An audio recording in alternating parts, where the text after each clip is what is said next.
Hello there, ladies and gentlemen. Moletrap here once again with Game 4 of Khan versus KT Rolster. Oh man, KT, they had another silly name for a minute there between magicians, between Magic Ends and Rolster. I don't remember what it was. Oh man, I'm sure someone's gonna tell me, but they seem to be going through a lot of names, and the choices of names were silly too when they were. That's what it was. It was finger. It was something with fingers, magic fingers. I don't know, something like that was their old other name. Anyway, yeah. Anyway, so moving on. I am back from my enormously long 2-hour shift at work. Turned into 2¼ hours. I had to stay a little late. Yeah, ripping in the hours here, raking them in. Great is the purple Zerg player at the top left of the map. Violet is the orange Protoss player at the top right of the map. And Violet has been the KT Golden Boy lately. KT has been doing really, really well in the Pro League, and it's because Flash wins almost every game and Violet wins almost every game.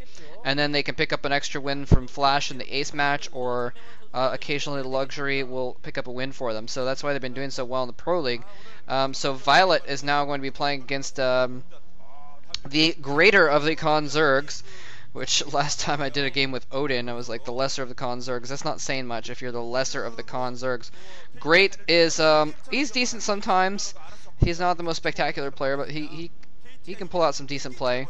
He's definitely solid, but he's not really a star, and he's not quite at Violet's level right now. So Violet, who is scouting the heck out of this, and he should see that pool, but he hasn't planted anything down yet. I guess he's saving up for that Nexus, even though it looks like it was an overpool build, maybe because he knows that that Great doesn't know where he is. He's betting on that to buy some time. Maybe he's betting that the Zerglings will go after the... Never mind, he knows Great sees him.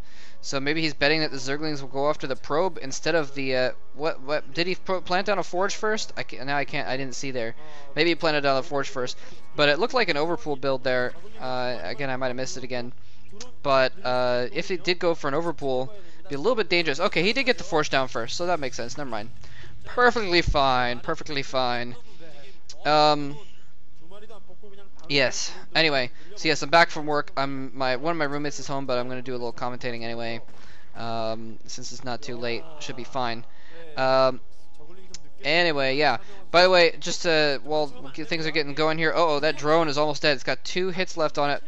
That probe can. Well, it'd be hard for that probe to sneak in there and get 2 hits. If it had 1 hit left on it, that'd be fine. He could sneak in there, and now it's up to 3 hits almost. Yeah, 3 hits now because of the generation there. Anyway,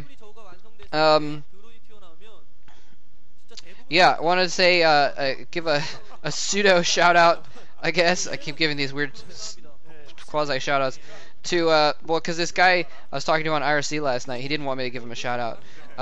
We were just talking about random stuff. He's a pretty cool guy, other than the fact that he doesn't like Macintoshes. But other than that, he was pretty cool. He was talking about his job, and I was talking about my job and how I was struggling and all that stuff. And the guy, he PMs me, he's like, I just sent you a donation. I'm like, what? Really? What'd you do that for? I wasn't trying to ask for it. He's like, yeah, it's fine.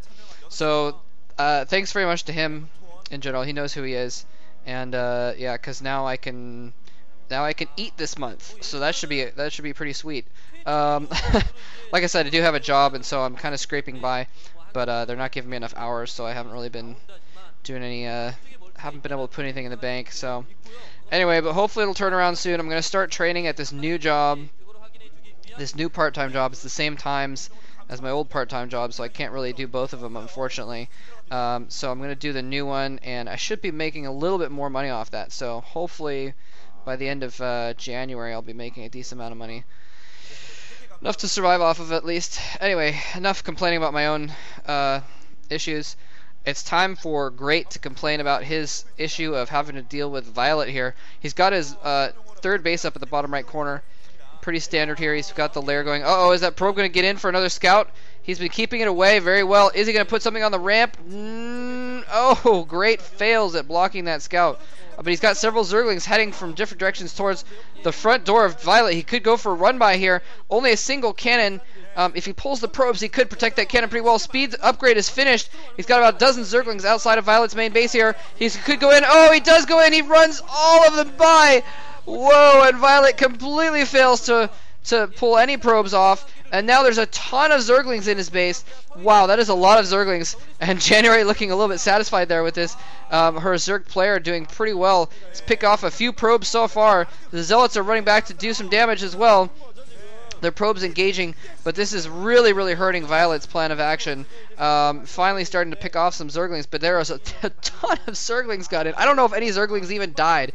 Probably one died, if anything, as those Zerglings ran by. His Zealots had just moved out of position, blocking the holes, and so the Zealots were not able to do a lot of damage. Were not able to stop the Zerglings at all. His probes, he didn't pull probes or anything like that, so those didn't block. Anyway, so now the Zerglings still just running around, just taking pot shots and stuff. Picking off more probes. Look at this. 1, 2 more probes go down. I think it's gotten like 6 or 7 probes total, and that is a lot. That is a lot. I mean, look, his probe lines are pretty skimpy right now. In his main base, he doesn't even have probes on all the mineral patches right now. That's because he keeps refocusing them like that. Finally, the Zerglings go down a little bit sloppy. That's the word I was looking for. Sloppy Joe. Sloppy Joe. Actually, sloppy great.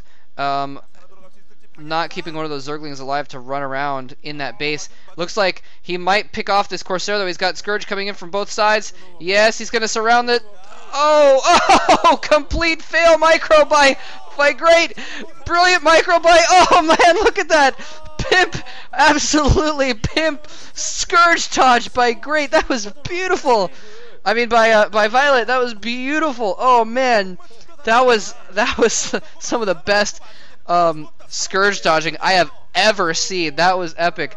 A little bit of missed micro by Great, though. He should have just have them run in, and instead he tried to like micro the Scourge in front of the Corsair, and that bought Violet the moment he needed to dodge his Corsair in between them. That was just beautifully done. Wow. I'm gonna like watch that before I go to sleep tonight and have pleasant dreams about that Scourge dodge just all night. And Great actually going for a Mutas here after the Scourge. I guess he sees that there's not much of a defense around, and just a cannon just going up in that natural expansion, only one up in the main. So these Mutas could actually do a significant amount of damage. Some Zealots running by are in danger from the Mutas, but that's not their main his main target. He's going to try and protect his expansion, his natural space with just those Zerglings and Sunken. That's plenty. These aren't even speed upgraded. I don't know if they're even +1 upgraded. The Mutas going in towards the main base. He's got Scourge in the area as well to try and deal with those Corsairs. Oh, there's actually 3 or 4 Corsairs, though. Those Corsairs having to run away from the Scourge. Unfortunately, if he lands those Scourge, he can do a decent amount of damage. Oh, past the pole is back. There's too many Corsairs for the Mutalisks to handle, but there's too many Mutalisks for anything but Corsairs to handle. So he's really got to utilize those Corsairs and make sure they don't get killed off by the Scourge. Otherwise, he'll be completely open. Now he's finally killed off all the Scourge. He's going to be able to come in here and do and drive those off with his Corsairs. He's doing a good job of microing them to keep firing while he's chasing. Great split up his Mutas to try and make more than one target for the Corsairs to chase. But now he's regrouping them a little bit. Oh, the Scourge coming in. Is he going to get to them? It looks like the Corsairs have enough of a head start. They're going to get away from those Scourge. Yeah, they're going to be able to get back to those cannons. So, a little bit of damage done, but in the end, only a single cannon really taken out. Maybe a Corsair taken out by a Scourge or 2, but not enough damage to really warrant a victory on part of those Mutalisks. Now he's got those Mutas, though, so he can try and pick off the High Templar. He's still got those Mutas. He should keep them back, let them heal up a little bit since they're all damaged. Maybe make a few more Mutas for his group, and then have something to pick off High Templar with. But instead he's running them out somewhere. I guess if he's going to look for extra bases or something like that, that makes sense. Violet now trying to clear out this base. He's going to try and establish a 3rd base there. Complete fail on that Dark Templars. Oh, never mind. Not complete fail. Just mostly fail on that Dark Templars job there. Getting 1 Hydralisk. Not quite worth his weight in minerals. But Still a pretty decent attack.